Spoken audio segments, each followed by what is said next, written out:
Welcome back, welcome back.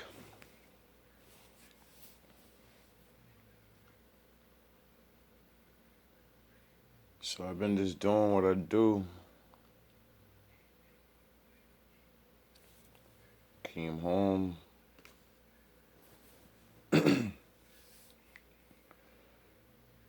Decided to treat myself good. Come right home, take a shower. Have a good conversation with my boy. Shout out Dapper.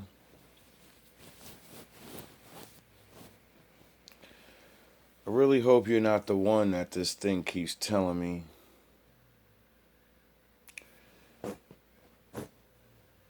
What it's telling me. This is our third chance, man.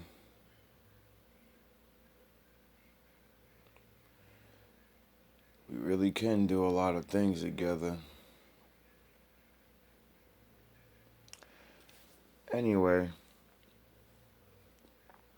shout out to you, Danny. I see you, little nigga.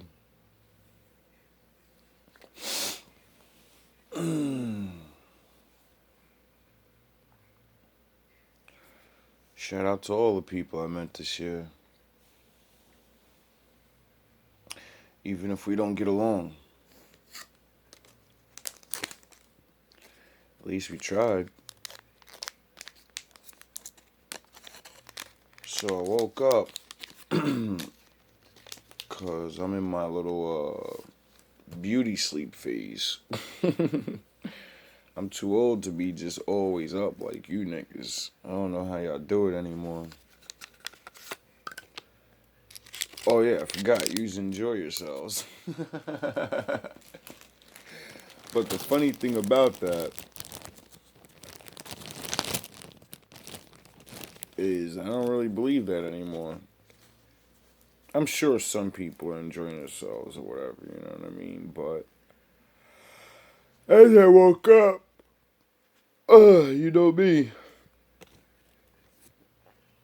Gotta put my videos on, see if I can see or hear or learn or whatever, you know. So instead of watching the bullshit like usually, if you haven't noticed by watching my videos, how my shit changes about what I talk about, it's cause what I watch. What I see in the world is what I talk about. That's what helps me bring up the laws of God. Because I see things and then I hold it to that. So I wake up, I see this video, and I be getting grabbed like everyone else off the titles sometimes. And for some reason, I always find something good like that. Like where other people always tell me, or like even myself in my past, when I would go for these titles, I'd have these sayings or whatever. It would be some bullshit. It would never be what I thought it would be. It would be something else that I didn't care about. Now,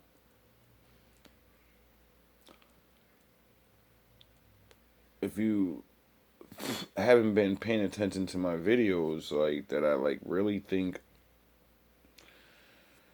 the world is not the way it should be, and I'm sure you feel the same way, but you know, most people are just too fucking scared to say anything. Everybody's wearing their mask.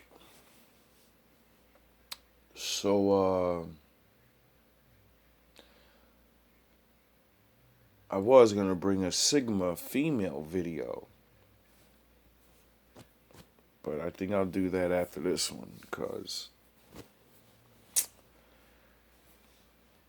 a lot of my shit I randomize because I go in the moment. Everything I do is basically like a freestyle. It's just, I see it, I see the point that I can make in it, and I just do it.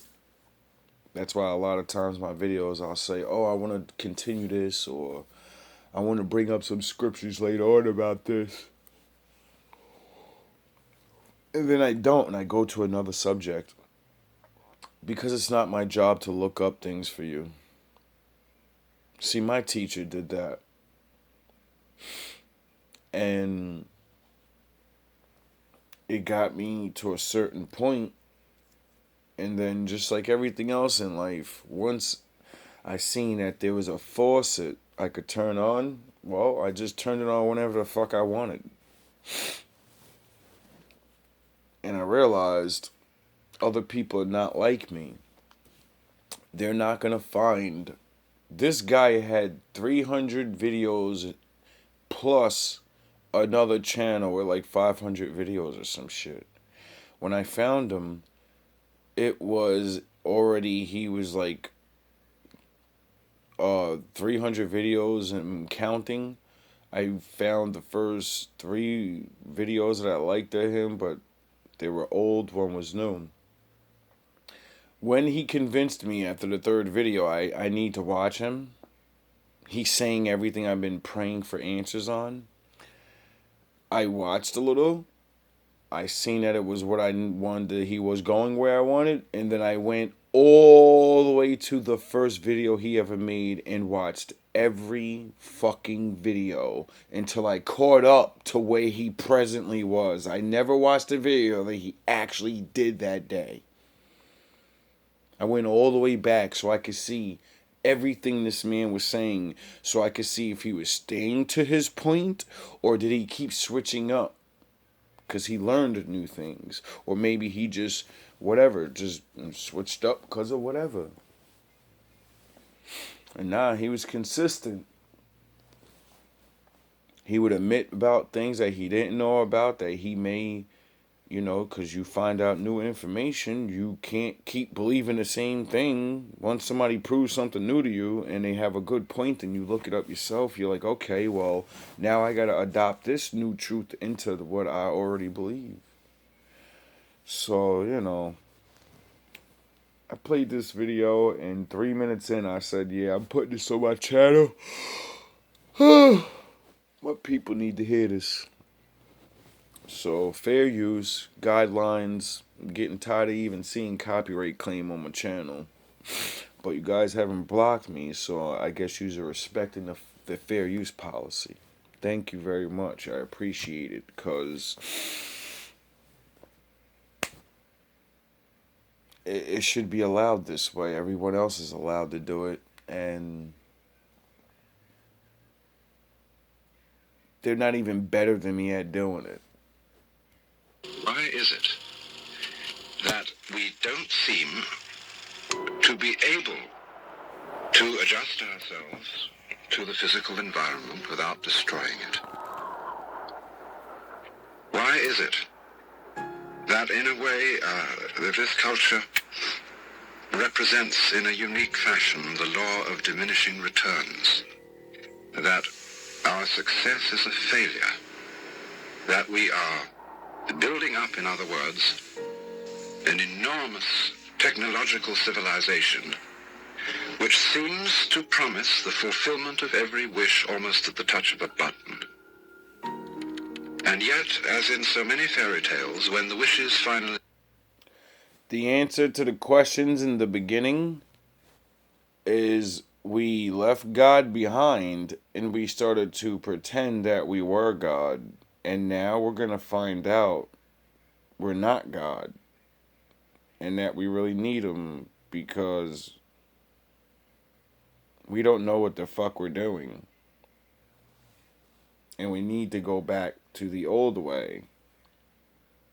Even though we have all this technology and shit, we need to learn how to merge with the old ways with this new stuff.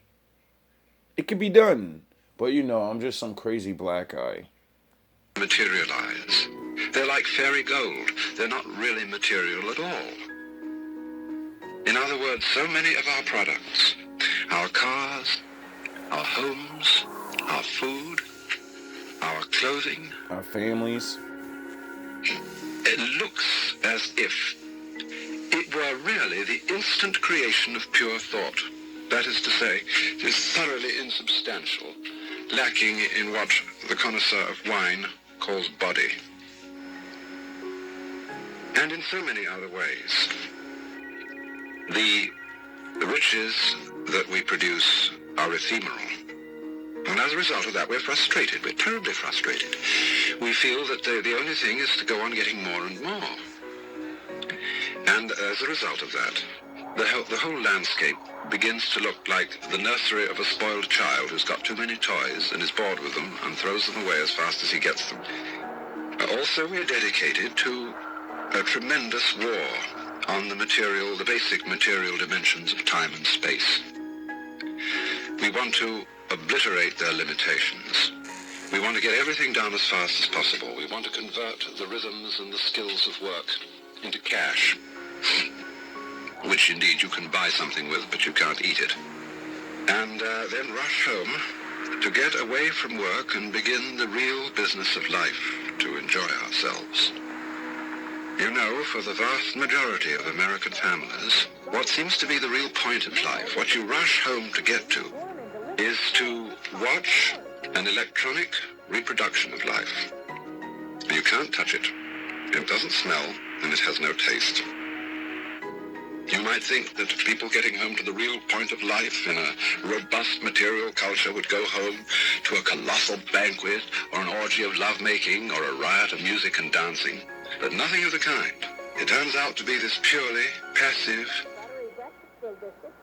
contemplation of a twittering screen.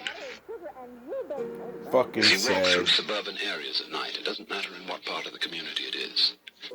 You see mile after mile of darkened houses with that little electronic screen flickering in the room. Everybody isolated, watching this thing, and thus in no real communion with each other at all. Is he lying? Are you in your house right now listening to me as your family or whatever is listening to whatever they're doing? Are you listening together or are you separate in the house together? You're in the house, but you're separate. How? That shouldn't even be real. That shouldn't be real.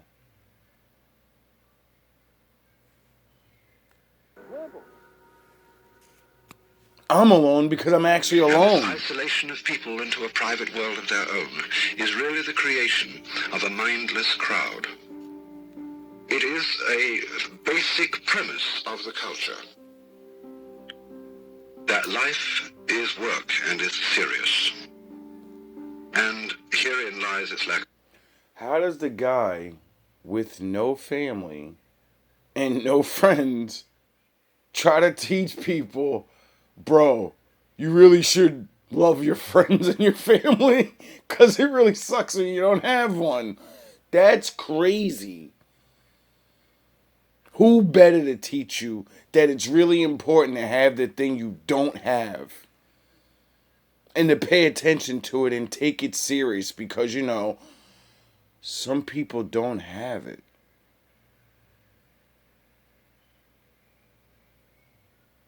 That's all they want.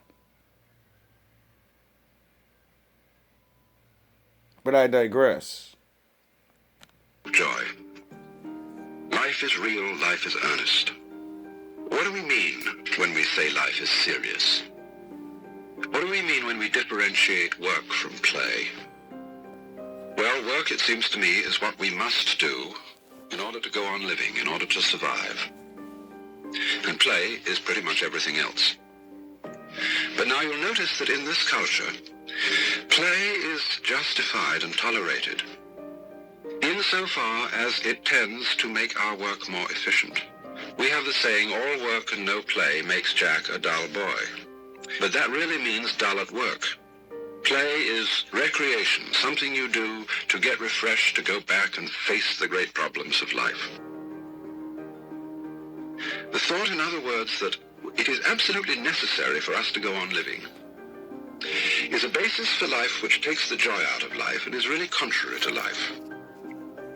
This concept of man has very curious consequences. I've mentioned a lot of them, but one that strikes me more and more is that it's a non-participative conception of man. By that I mean, it causes us to feel ourselves as observers of life, whether that life is inside our own bodies or whether it's outside in the external world. We're observers. We are the subjects, and all that is the object, and that is to say, it confronts us, it stands over against us, and we're looking at it. And in a way, this is symbolized in our whole way of life insofar as its end and object seems to be to confront the television screen, which is non-participative contemplation of something which has been impoverished in its material and physical reality, deprived of, say, touch and smell and taste and so on. And so, because we have great expectations out of this contemplation, whether it be of television or of mundane existence, but we're not with it. You see, we don't believe we are our bodies. We say, I have a body, and we say, I have instincts. We never say, I am a body or I am instincts. And the bodies that we allow ourselves to have are a little bit pseudo. I mean, they're elegant surfaces.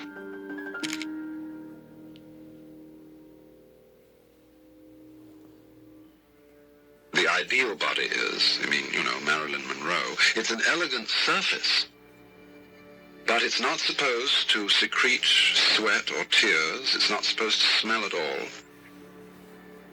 Its insides are rather improper, and one is expected to give it attention in a sort of aloof way, spend one's life, on the whole, being as unconscious of one's body as possible.